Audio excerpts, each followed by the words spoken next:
What's going on, Washington fans? I hope you guys are having a great day.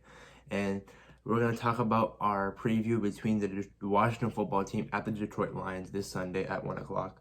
Fox, I'm pretty sure. So, I mean, starting off with injuries, Thomas Davis, Dontrell Inman, and Jerron Christian are ruled out. Not really big news. We haven't been hit by injuries that much this year, thank God. Besides Matt Ioannidis out for the year and Landon Collins. And Dustin Hopkins is questionable, so I think we'll probably know his decision by Saturday night or maybe Sunday morning. And they brought in some new kicker it's going to replace him, so I don't know. This game might actually come down to special teams, so we'll see. But for the Detroit Lions, Kenny Golladay is probably going to be out, and TJ Hawkinson is questionable. And I want TJ Hawkinson to play because I have him on fantasy, but gotta put my fandom for the Washington team out there.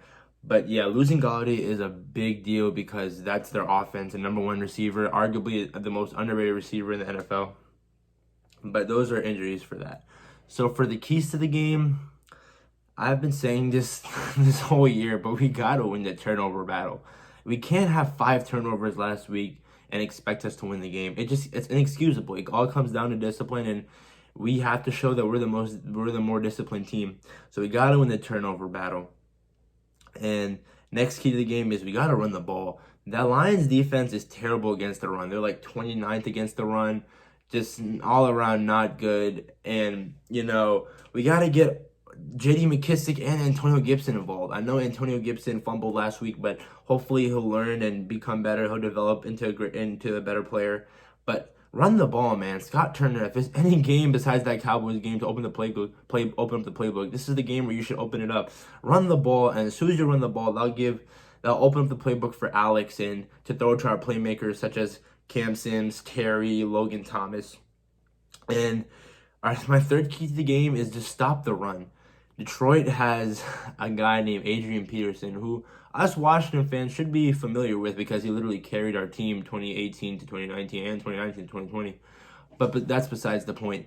Adrian Peterson said to the media that he's going to show why Washington should have cut him or something like that. I don't know. And they also have promising rookie DeAndre Swift from Georgia. So they have a pretty good running back duo with Kerryon Johnson, but it's primarily those two. So we got to stop the run. Once we stop the run, we'll be able to contain Matt Stafford because Matt Stafford has been like a turnover machine. He's looking like Carson Wentz out there this year. Last week, he was concussed in the second half against Minnesota, and I'm pretty sure he's cleared to play this week. So we got to make sure that we stop the run, and once we stop the run, they're going to have to pass the ball. And if Golladay isn't playing, and if maybe even Hawkinson isn't playing, then that leaves them with Marvin Jones, who's pretty decent, and also Danny Amendola, who's pretty good as well. But anyway, that's my 3 keys to the game. And just going back to one thing I got to emphasize more, stopping the run. Last week, we let Alfred Morris, the former Washington player, who just Washington fashion, just came to Washington, just literally ran through our defense. And same thing with Wayne Gallman. So, I mean, that's the past. But my point is we got to be able to stop the run. And if we stop the run and all 3 of those keys, we can win this game, I'm telling you. And some interesting matchups probably the most interesting matchup of this whole game is the rookie cornerback Jeffrey Okudah from Ohio State versus Terry McLaurin. I've seen and noticed that Jeffrey Okudah has had a struggling year, to say the least. I've seen him make some rookie mistakes over and over again, and I think Terry can win this matchup as long as we give it to him. Just give him the ball, move out the way, and let him do the work. Cam Sims, hopefully we can get the ball to him. Last week he had an amazing game. Maybe he'll have an amazing game this upcoming Sunday. Logan Thomas, he didn't have a great game last week. Kind of went off on him, but gotta give him some slack. And he may play great against his former team, so we'll see.